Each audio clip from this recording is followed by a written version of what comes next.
This podcast is brought to you by Moloko. Moloko is a trusted and transparent advertising platform powered by machine learning. Moloko can drive the best outcomes for mobile app advertising through Moloko ads as experienced by marquee brands like Bumble, DraftKings, and Playrix. For retailers and streaming enterprises, Moloko also provides an advertising platform powered by machine learning to build and manage their own ad businesses. Learn more at moloko.com/podcast. That's moloko.com/podcast.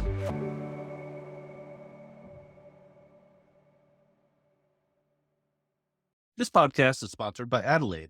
You've probably heard of Adelaide by now. This month, they announced a new product, Adelaide for Publishers. For the first time, publishers can leverage attention metrics to curate inventory, deliver attention insights, and drive higher CPMs. Join the Weather Company, NPR, Westwood One, Cumulus Media, and other leading publishers taking advantage of the attention economy's most popular metric, AU. Maybe one day Mark will convince me to sell guaranteed AU slots on Marketecture, but probably not. Check out AdelaideMetrics.com/AFP for more information.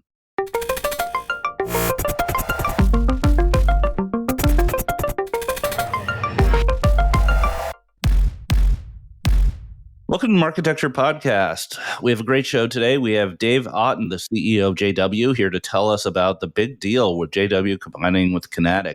Also, a lot of news around AI and other things going on this week. In terms of housekeeping, this week's vendor interview was with InMobi and Kochava, so we did a double interview at Advertising Week. So really good insights into the in-app space, how marketers should be thinking about that. And then this week's Monopoly Report podcast, which you should subscribe to, was with Tim Cowan, who's an expert in antitrust from the UK, and he really gave us some things to think about the ways the search trial might be dealt with in the remedy phase. He suggested having a different entity control all of Google's data and sort of mete it out to Google and to its competitors, which was kind of a little bit crazy to think about. So, Dave, thanks for being here. Yeah, it's great to be here. I finally get my opportunity on Marketecture, so pretty psyched about it. So you're a threefer, not a twofer, because people have been joking about the kinds of guests we have, and there's three things our guests have in common. Number one is I have equity in them. Number two is Eric has invested in them. And number three is they worked at About.com with Eric, and you're a threefer. I heard this last week on your podcast, and I was walking my dog, and I laughed out loud in the middle of my street when you guys started going over this. Hilarious, and yeah, guilty. I'm a threefer. Always at my expense, but it's for the good of the pod. I wasn't sure if it was your expense or my expense. That's what I was trying to figure out. But nonetheless, I made it on. Eric, do you remember working with Dave? Or did you work closely with him at About.com? Absolutely remember working with Dave, and no, we didn't work closely. Like I was a lowly salesperson, and Dave was in a fairly senior, like strategic planning role. I think you worked on a bunch of parts of the biz, right? Yeah, so I was one of the earlier people there. I think you joined in 99 or 2000, maybe, Eric. Yeah, I joined right. in 98. Yep. And so I was kind of Bill Day was one of the co-founders of About, and I was kind of his gopher of sorts, doing all sorts of different projects, and so that's where I spend most of my time. I'm picturing you just editing the home and garden page. Well, the big one was the pregnancy site, and then there was what was the other big quilting? Yeah, those were the big sites back. None of the millennials have any idea what we're talking about. Maybe not. It was a site like if you weren't competent enough to create your own blog, you would create a blog on this site, and then Eric would sell your ads. Which was a good business model, I guess. All right, let's get to it. Okay, so some people may not know what either of these companies do, JW and Connatix. So why don't you just start with what's the elevator pitch for what these two companies do? Yeah, so JW Player, as in one organization, is a video platform that helps publishers and broadcasters stream video anywhere. So we take a video asset, they ingest that video into our CMS. They create metadata around it, and then we play out whether it's live or VOD to OLV environments, CTV environments, et cetera. So that's at a very basic level what JW's done over time. Connatix, on the other hand, has really focused on the ad technology and ad monetization side for video. So they have an ad server, an SSP, and they have a direct selling capability to help publishers specifically make more money from their video investments, and they do a rev share model as part of that business. So those are the two businesses at a very high level, very simply what we do. So what does the new company look like? So JW-Connatix, and a good working name for us. So together, what we think we can accomplish is bringing those two things: the video technology from JW, the ad technology from Connatix, and what we can do together is bring a platform to the world of broadcasters, publishers, and advertisers as well to really help them, one, deliver great video experiences to anywhere, to any device, and also two, to help them make more money. Very simply, have a really clear ROI for publishers and broadcasters who are really looking to drive revenue for their businesses, get a clear return for their video investments. So both companies had very complementary assets. We had a very similar vision of where we think the market was going. We had real scale, both from a customer adoption perspective as well as a financial perspective. And so we think this is a fantastic match. It's what the market needs. So we think the timing's right. And given all that, we're really excited to go at it and create that end-to-end platform that we think so many customers in the marketplace need. So are you going to rename this thing, right? Do you have any suggestions? I was thinking long tail video that kind of talks to the customer base. Funnily enough, we own the domain. JW-Connatix is a working name for now. We will be looking to rebrand the company, rename the company in 2025.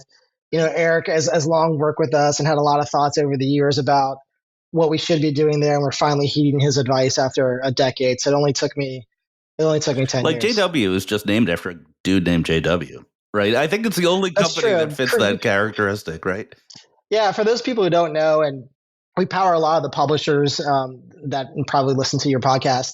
So JW is named after the original creator of the player. His name is Jeroen Weiser, and he's based in the Netherlands. And early on in our company's existence, when at the time we were called Longtail Video. That was the joke. That was a joke. If you didn't get it. We actually acquired the JW player, and he joined us as a co-founder in probably the first few months of our existence. So way back when. So a long time. He's ago. A super nice guy.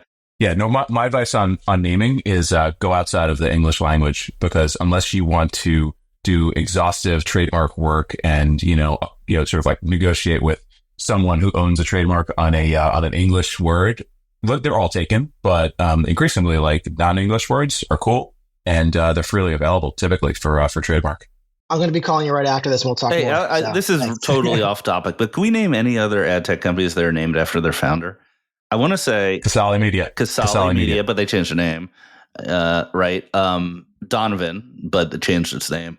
I think Cargo, Harry Cargman. Oh yeah, of course. Is that right? Yeah, Harry Cargman. I didn't know that. Yeah, I didn't realize that. Yeah. So last man standing is Cargo. Right. I'm going to start Paparo Media.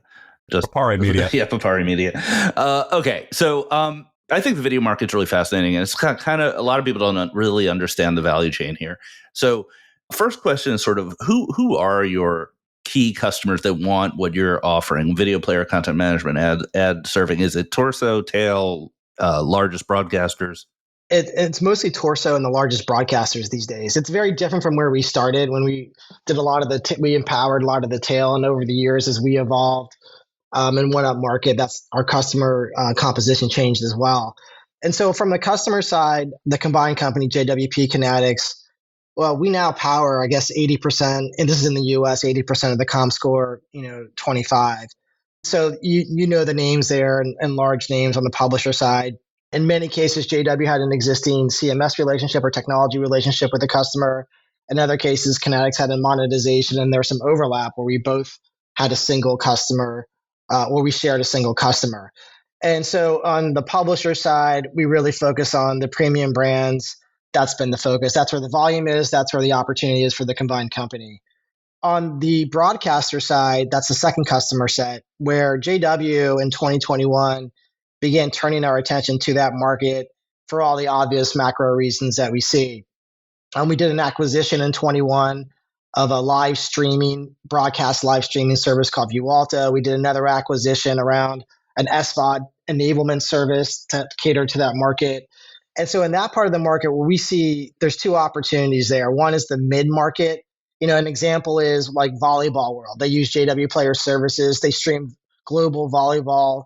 In the US, it's at the college level, professional leagues. We do all of the live streaming there. So that's an example of a mid sort of tail business. And another one that we power sort of at the higher end is like ITV in the UK, the largest broadcaster in the UK. We power all of a good chunk of their business. Vizio for their on-demand app on all Vizio TVs. JW powers all of that. And so that gives you an example of who we're trying So to would go a after. typical client, so let's go from the start, from the value chain, from the most basic Yeah. upwards. Yeah. So you start with video encoding, transcoding, then you do hosting, and then you have sort of content management. At what points do you stop? Do you find that some customers may mix your solutions and others, or are those all hard bundled? It depends on the customer set, right? So the way we look at the sort of end to end, if you will, in the video value chain, as you described it, the basic infrastructure, which is like VOD delivery, live delivery, the core nuts and bolts. That's sort of the first. There's a series of services that go into that. But it's called video delivery. The next is around sort of the actual mechanisms to allow delivery. So OTT apps, the video players, all of those elements. That's sort of the second piece, the second sort of silo to think about. And do they sometimes use your player or sometimes roll their own? Yeah, so we see that, and just if we focus on the delivery side alone before we get to the monetization piece, what you see on the delivery side is for publisher customers, they use this for the entire stack, always. And that always happens these days. In the broadcast area, it varies. So the mid-tier customer will use this for end-to-end. Some of the larger customers like ITV will use this for components. And what JW is doing in those cases is it's land and expand, where we actually come in there, we're providing a set of services, and then we expand from there and grow the account from the infrastructure side. So that's what we see, generally speaking, is full stack, end-to-end for publishers and mid-sized broadcasters. Moving up the market, it's a little bit of a sort of a best of breed approach. And our goal obviously is to get as much of that as possible. And as you go to monetization, you obviously start seeing Freewheel and Magnite and other solutions. And Connatix is a little bit on the smaller side on that side. So you're exactly. So if you think those are the two funnels on those are the two silos on the infrastructure side, then the next two is the commercial side or the ad monetization side. And so monetization technology, there's ad technology, but there's also, in our opinion, monetization is going to extend well beyond just ads. Subscriptions, we have an SVOD service.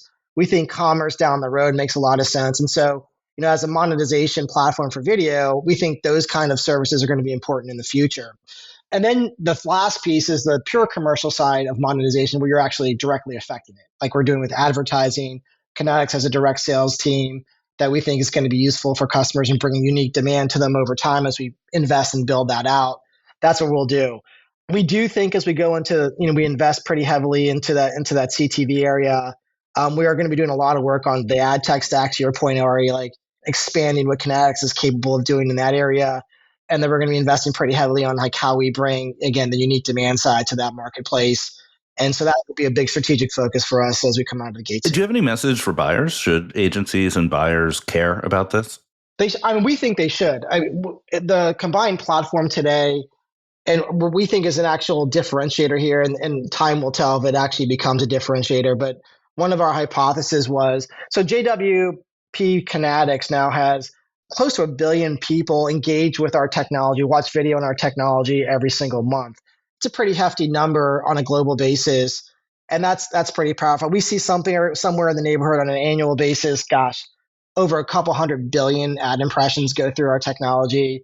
We deliver somewhere in the neighborhood of, it's around 7 billion minutes of streaming per month.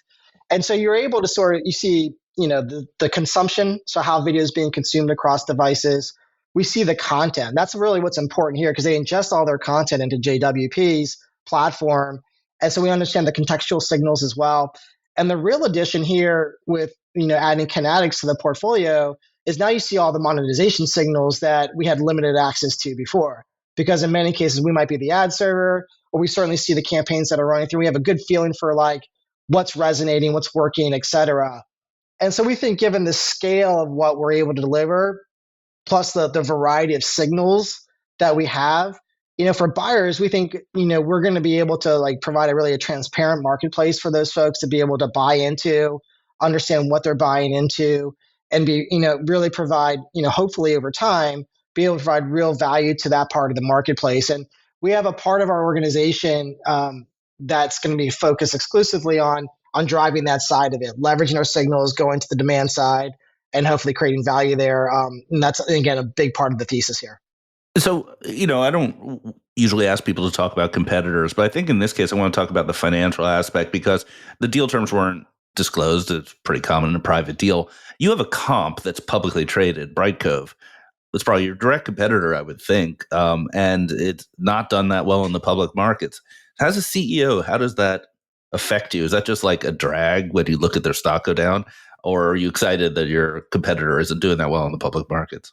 Yeah, so it's a good question. I mean, the way to look at that, so Brightcove, the OG OVP, if you will, from years ago, a publicly traded company, they've struggled in the marketplace. They're a couple $100 million business. Their revenue multiples are, not great, just to put it plainly.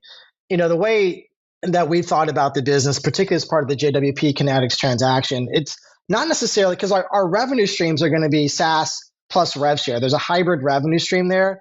And so what matters a lot to us is not necessarily whether it's committed SaaS or rev share, it's the reoccurring nature of it. And that was a big thing that we looked into as we went through diligence. And ultimately for us, for JW-Connatix, the ultimate multiple or metric that we're going to be looking at is EBITDA, right? So what's our enterprise value to EBITDA? And if you look at like the OVPs in that part of the market, they're roughly, so that's Vimeo, it's Kaltura, it's Brightcove. They traded about 11 times on an EV to EBITDA multiple basis, right? And so that's one metric to look at versus sort of the revenue multiple, which is not what we want it to be. And if you look at the publisher side of that, so the Tabulas of the world, the Outbrains, et cetera, they're sort of trading in the similar sort of band of EV to EBITDA multiples, right? And so the way we think a lot about it, even because this combined business, and I won't get into the financial details, is it's a pretty profitable business. Like we're driving towards that end around EBITDA, maximizing that. And obviously that will come through a combination of, revenue synergies and the growth that we see there and some cost savings where there's overlapping spend happening. So that's how we're viewing it. But it's never a great thing when you have, just speaking candidly, it's never a great thing when one of your comps in the marketplace is not performing the way you'd like it Sure. to, because that's never Eric, helpful. what's your, from an investor perspective, I'll put you on the spot, Eric, like revenue multiple versus earning multiple? Is it like when you're small, you do revenue, and then as soon as you become profitable, you switch over? How does that affect your investment decisions?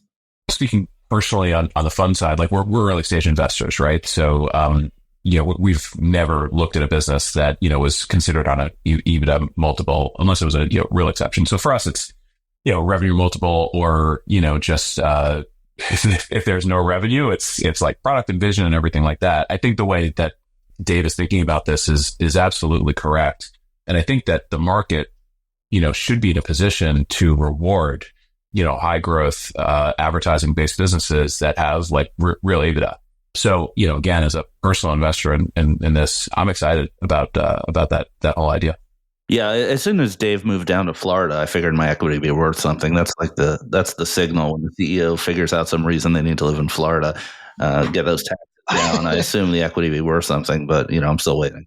You're not the only one, so am I. So, you're the only company. So you're part of a good club here. You're the only company I've ever had options in where the 10-year option expiration hit, and I had to buy them. That never happened to me before. This is how I look at it. It's like a fine wine. So we're going to get better with age. You still look like you're 25, though. I mean, what is going on? I don't understand. I'm genetically, I still have my hair, so I'm very lucky there and haven't gone gray yet. But as you guys know, I'm challenged on the height side, so it's not all upside. You heard it here, ladies. So anything you would have, so you've been doing this for a long, was it like 13, 14 years? Yeah. So anything you want to think about, like you would have done differently or anything that turned out differently than you expected? It's funny. Like, I don't know if it's funny is the right word, but you've been in this space long enough and we've almost in many ways come full circle. The original idea of what we called long tail video was a video ad network. And the timing of the market was very early then. And we pivoted to more of a software technology business as the years went on. And we've gone through the evolution and in the market's kind of come to a point where, we're in a position as a company to be able to, I think, not only execute against that original idea, but also I think take advantage of where the market is today and build a really compelling technology software business that complements the ad business. In terms of my biggest learnings early on, there are a couple of them. And this is going back some time. One of the things that we did, and Eric can attest to this, we bootstrapped the business for the first 5 years of our existence, and we were running a profit, and we were trying to find product market fit and all those other things that you do at early stage. I think the one mistake I made early on, and I didn't realize this until I actually raised capital, our Series A, is I didn't realize how underfunded we were until we raised money and we had money to actually go spend and invest in the business. So one of the things I probably would have done looking back on it is raise a little bit earlier, not too much earlier, but raise a little bit earlier, because it would have put us in a different position sooner than where we are now. I think that's one of the things that I've thought about. Hindsight's 2020 there, but that's one lesson that I've always talked about with entrepreneurs. And the other thing that I think I did early on that I would probably change is, as a first-time entrepreneur, you're always a little bit nervous to bring on people who you think are above the company. Sort of like they're more advanced in terms of their skill set, and can we handle an executive to help drive this part of the business? I think there were times in the past where we probably should have hired one or two people that were maybe a little further along in JW, but I think would have helped us sort of accelerate faster. I mean, those are kind of like some early lessons that I had on that side that I probably would have changed a little bit differently looking back on it, and then going back, 10 plus years now. All right, that's a great place to take a break. We will be back with the news of the week. This episode is brought to you by Pure 39, empowering CTV advertisers with comprehensive pre-bid and reporting solutions for targeting and brand suitability. Why settle for non-transparent CTV campaigns when you can select the channels, content, and genres your ad will run on? With over 2,000 CTV signals to apply and report on, you'll be able to customize your targeting, suitability, and optimizations directly in your DSP of choice. If you're looking for more control of your CTV buys, visit pure39.com/CTV. That's PEER39.com/CTV to learn more. And we're back. So this week we've got IAS and DV are in the DOJ's sights. We've got the launch of yet another RMN. We've got some AI stuff and maybe a couple more for best in time. All right, let's get to the top. IAS, DV, and the DOJ's sites. So the DOJ and the NCIS have questioned both companies due to scandals spurred by analytics reports. So things that we have reported on Marketecture, such as YouTube collecting data on children, Google running ads on sanctioned Iran-Russia sites featuring ads from the U.S. Army, Air Force, Coast Guard, FBI, and officials are probing for the effectiveness of the brand safety company's tools and if they represent a conflict of interest. This is pretty wild. What do you think? Well, we don't have a lot of details. Let's start by saying this doesn't appear to be antitrust. This appears to be more about government spending on advertising being misused in some way. It is a common tactic, it seems, to use these government marketing budgets as a wedge to figure out if there's some justice issue. If you recall, in the Google Ad Tech trial, the original claims were all on the behalf of government agencies that had spent money through Google Ads, and then Google actually used some interesting legal maneuvers to change that scope. So it appears something to be similar there. I have no idea what they might find or if there's any malfeasance. I don't know if there's even any scuttlebutt. No one's ever said to me, like, oh, I can't believe how they do business. Like, I don't have any info here. It'd be interesting to see what happens. Yeah, I think that's right. The federal government spends $1.8 billion a year. So, some of that stuff ends up making its way into programmatic, and then some of that stuff ends up making its way into bad places. Just when it's the government that's cutting the check, I guess it's to be expected. Dave, what do you think? No, I think Ari's point about the wedge, right? So this is the start of looking into the brand safety companies potentially. It's hard to say if there's anything there. I mean, these companies have faced a lot of backlash, Twitter, et cetera, et cetera. So it seems to always be in the news. And I think it's, we'll see where it plays out, but certainly there is there's something that unfortunately IAS and DV are going to have to deal with in the short term here. And I guess we'll learn more. Yeah, I mean, it feels like these are companies that have, very good intentions. It feels like, these are companies that have, a very difficult task, which is getting ahead of all of the, ways that just like digital is evolving, and it's very easy to find faults. It's like it's a pretty tough position that they're in. Yeah, I wouldn't want to be a senior person in one of these companies trying to figure out product strategy or senior strategy, because in a sense they're maybe have peaked. They've sold to everyone they could sell to. They have market dominance between the two of them. Now it's just people are starting to poke the bear and say, what are we paying for exactly? Maybe this isn't what we thought it was. And they're going to have to really, I think, innovate their way out of this problem. Yeah, that's well said. Actually, on that point of innovation, there was an announcement this week that DV is making a push for brands to invest in news. So they started a news accelerator, they're calling it, and made a good hire. So what's the news accelerator? What they're doing is they're releasing a new set of brand safe contextual targeting segments called News Plus. That plans to launch a research-backed thought leadership project to prove the value of news audiences and dispel the myth that ads adjacent to news cause harm. And they're moving away from keyword blocking, which has been, I think, the big issue and everything everybody, is really up in arms about, towards more nuanced methods like sentiment analysis, NLP, and dynamic suitability controls. So we'll talk about that in a second. The other thing is they've got, I think, a really good person to run this. So Jack Marshall, who was a longtime reporter at like Digiday and Wall Street Journal. He left to do his own startup, which was, I think, around just building sustainable business models for news. And he's going to run this thing. Slightly ironic, because there was a period of time when Digiday was like really going after ad tech companies for like all these scandalous stories. And Jack wrote every single one of them.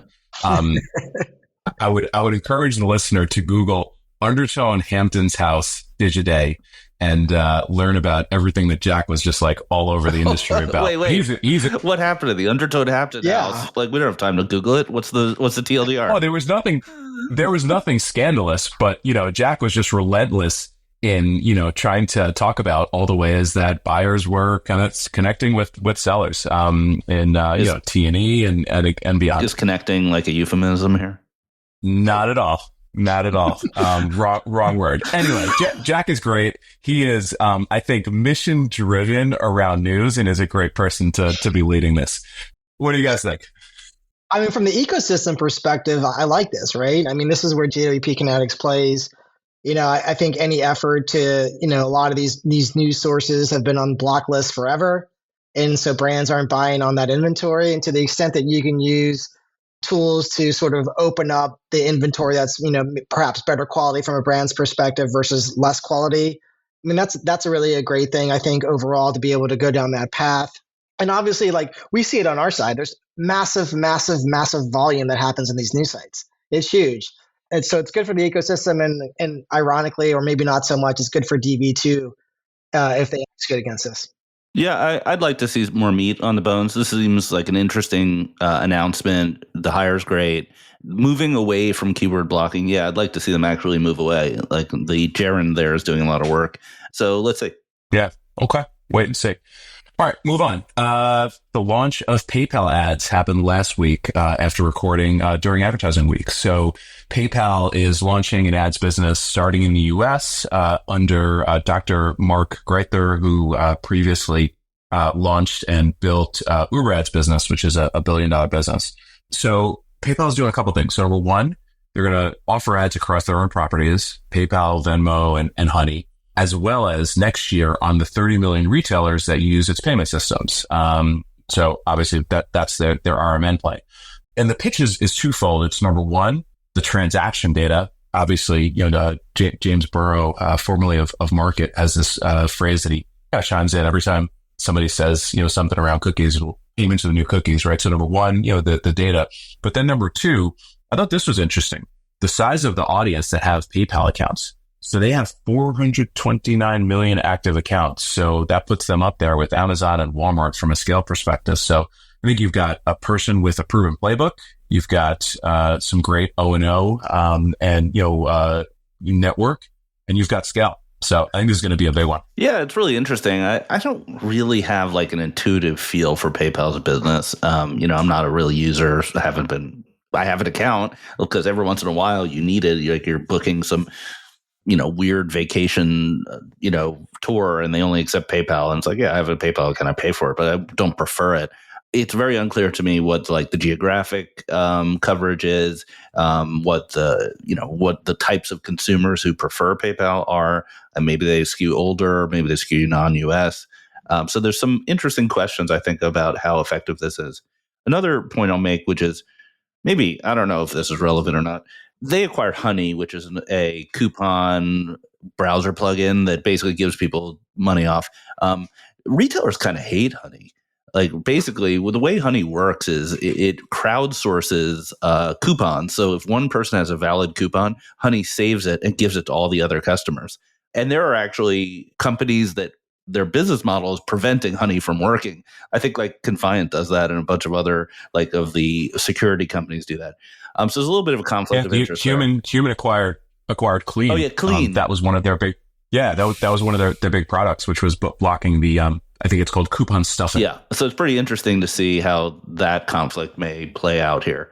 And two things. Number one, Venmo, right? That's what I was going to say. Venmo's huge product. Like I think everybody uses it. I'm kind of forced to use it at times with people that use it, but I know it's very big with the younger audience. But then number two, all right, from an RMN perspective, think about when you have a choice upon checkout. How many times you've seen PayPal? You don't use it. A lot. How many you've seen PayPal as a choice, right? So I think in terms of building like a fairly compelling offsite RMN, it's an installed base of like a ton of commerce companies. So that's why I think it's kind of interesting from that standpoint. Yeah, it's a classic network effect opportunity for these guys. They've built up this user base. You said it's like 400 plus million on the LinkedIn side. I think I saw somewhere Venmo's around 100 million active users in that neighborhood. I think this is a pretty interesting one. I mean, everyone has their own kind of version of ad networks, from airlines to banks, et cetera. This to me seems like one of the more interesting ones, given just their install base and how they might be able to capitalize on that and build a new stream of revenue for PayPal as they move forward. Yeah, I have to admit, I just forgot about Venmo. My bad. I just did. I forgot. That's okay. Eric, can I suggest a piece of news that's not in our notes, but that was late breaking? That Uber was looking at buying Expedia. That came out in the last hour or so. I didn't see it. No, I don't know. It seems pretty interesting in that obviously Uber has got a big part of the share of wallet when you travel. And they have a huge advertising business, and advertising and travel go together really well. And maybe Expedia's, and also the CEO of Uber was formerly the CEO of Expedia. So there's a connection there. Oh, that's juicy. Yeah. Seems like a really interesting combination with impact for advertising, but just a really interesting combination. Wow, that's really interesting. I think Expedia. I hadn't seen that until you just brought it up. And initial take, as you said, just extension of share of wallet, right? And so you can imagine they sort of take Uber Eats to hotels and it just goes on and on and on. We'll see if that comes through. Is it announced or no? It's just a rumor. And, just the low hanging fruit of being able to pre-book or, connect your Expedia to Uber just to have some transportation on the ground. That's a no-brainer. Yeah, I think Uber under the previous administration, they thought of themselves as a logistics company. And it feels like they think of themselves more as a travel company or lifestyle company now, which is a little bit of a change, maybe a bigger opportunity. Yeah. No, I think that makes a ton of sense. All right, cool. All right, with the late breaking. Okay, AI stuff. Two things. Number one, Taboola released Abby, a Gen AI product. So Abby is an advanced AI assistant for advertisers that offers a conversational approach to building and launching every aspect of their campaigns: budgeting, targeting, creative, optimization, and more. So basically, it sounds like it's an agent or a chatbot that allows advertisers to give a basic set of information, and then it'll build a campaign, run it across the Taboola network. I think this is interesting from two perspectives. Number one, again, I love the idea of companies experimenting with Gen AI that are not the big platforms, because I think there's so much innovation to come there. But then number two, like Outbrain moving in a very strategic direction with Teads. Taboola seems to be doubling down on their existing model, but trying to obviously go after maybe SMBs who would be the customers for this tool. I think this is interesting in terms of seeing the direction of the two companies. What do you guys think? Abby, I would like more almost naked celebrities in my ads. Abby, please have some more skin lesions? There's not enough in these ads. I'd be more toenail fungus. Yeah, I mean, I'm pretty fascinated by this. We've seen. Actually, I'm kind of curious to get your opinion, Eric. We're going to see like tons of these tools come to market, various chatbots, agents, etc., to help streamline, all sorts of workflows from video delivery to ad monetization to ad creative, all those kind of things. And so, like, some of them are going to work, some of them are just going to absolutely go nowhere. And I imagine you're seeing probably 10 of these a day. And I guess the question I have for you is like, have you seen any specific types of tools on the chatbot side that are kind of working, gaining traction? Have you seen anything to separate the haves and the have-nots in terms of effectiveness? There's two things that are exciting in terms of like the use of agents. One is obviously the ability to just automate some processes. So I think what Viant showed with Viant AI for planning, I think that was really good. We have a portfolio company that it's called Pilot Desk, and they're using agents for ad operations. And it's a little bit less of the front end experience. It's more, again, to me, what's fascinating about this stuff is it's more what the agents can do in terms of productivity, right? So the ad ops use case is, you could probably do maybe 100, 200 changes per day for a given ad ops manager. An agent can do like 10,000 or 20,000 changes a day. Right. So that's the stuff that I think is really interesting. It's a little bit less the front end experience. It's more like what these AI tools can do from a workflow perspective in terms of just like adding productivity and adding productive hours. I'll jump in, which is I think any SaaS tool that has complex workflow is going to have some AI enablement. It's just such a low hanging fruit that asking your users to cut and paste, import spreadsheets, change things is just not a great use of anyone's time. And it's a perfect tool for AI or for perfect task for AI to complete. So Taboola being that kind of tool where the users have to do a lot of work in the tool, of course they have to offer something like this. And it's actually maybe a little surprising that a lot of other ad tech companies who have the same kind of complex workflow haven't done it yet. Yeah, I think they're all going to need to move in that direction. And even just the other interesting announcement this week out of Amazon Unboxed, and we'll put the link in the newsletter of they had a bunch of ads announcements, but the AI announcements I think were good, and I think very much indicative of what you just talked about, Ari. It's number one, they've got just a creative automation tool where you can go in, give it some assets, or don't give it some assets, and just like have creative built for you at no cost for Amazon customers. But then number two, getting a little bit more creative on the creative, they have an audio creative generator, which is you give it basically your Amazon product information, and it'll create like a 30-second audio ad to use on Alexa and all of the other kind of Amazon audio properties. And to me, that's where this stuff gets really interesting. Maybe you wouldn't think about doing audio ads, but why not, right? It's audio ads are notoriously manual. Most people don't have an audio ad sitting on the shelf, even since the days of radio. One of the things that terrestrial radio stations offered was the production of ads. And as a podcaster, I know this too well. You guys are probably tired of hearing my voice being like, this Market Extra podcast is brought to you by whomever. It's a pain in the ass. There's no substitute. No, there's no substitute for your host read ads. I'm so bad at it. I have to do like 5 takes to just get a single ad out. Especially some of these advertisers have a little bit hard to pronounce names. Too many X's in the names. Oh, man. It's just, oh man, it's tough. All right. Yeah, it's all about the SMB here, right? It's all about the SMB and opening up the marketplace to those types of advertisers. And what you said, Eric, I think that's where this all goes, and that's a good thing.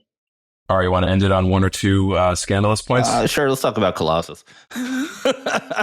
So Direct Digital Holdings, the public company that owns Colossus, the SSP, that was the subject of a pretty big kerfuffle earlier this year, where they were cut off from certain DSPs and were accused of using user IDs in the wrong way. And was it on purpose or was it not? And then they blamed BidSwitch, and then they're suing Analytics, all that. And their auditor resigned, so they weren't able to file financials. Well, they finally filed their Q2 financials. So June 30th, 2024, financials finally got filed. Not the best. So we have a 38% year-over-year reduction in revenue. The balance sheet has $1 million on it in cash and long-term debt of $35 million. I don't know what's going on there. That doesn't sound great. I'm not an accountant. And they're very nice. They showed up at my party last week. So I had a party last week. You were probably online if you're listening to this. Sorry about the line. But yeah, they showed up and they took a bunch of selfies with me and published them. And that was not taking a selfie with me is not an endorsement. They're just nice people. They're just out of money. I know a lot of nice people have no money. And I think they're in that category. I have nothing more to add after that. All right. Well, we'll do one more and then we'll call it a day. Just an update on Open Web. So if you've been following this on Marketecture and elsewhere, so Open Web fired their CEO. The CEO refused to step down, and the CEO just this week won a temporary injunction against the company, preventing him from stepping down. So they're like, "You're out." He's like, "I'm not," and then the court's like, "Yeah, he's not." It's great. Where's Professor Galloway? He loves to talk about how he's on the board of this company. He was not mentioned in the articles about this dispute. Yeah, I think the moral of this story is communication. As you guys have been founders and CEOs, and so the moral of the story is communicate well with your board. So there's none of this that happens, the good, bad, and the ugly. And I think that's the takeaway there. But a lot of news to come on this one, it sounds like. Wise words. All right, let's call it. I'll be here all week. This is a great conversation. So, Dave, first of all, congratulations on getting this deal done. Thank you. But also, thank you so much for being on the show and giving our audience a lot more context about what it means. Very often people don't understand what some of these things are mean to them, and it was very helpful to get that full background. And I still am a shareholder, and I'm waiting for some more news. Great. And thanks for your guys' support over the years. And thanks for having me on. It was a lot of fun. So hopefully I'll be able to do it again in the future with an update. Thank you, Dave. Yep. Thanks for being here. Thanks for listening. Thank you for subscribing to Marketecture. New interviews are added every week at marketecture.tv and your favorite podcasting app.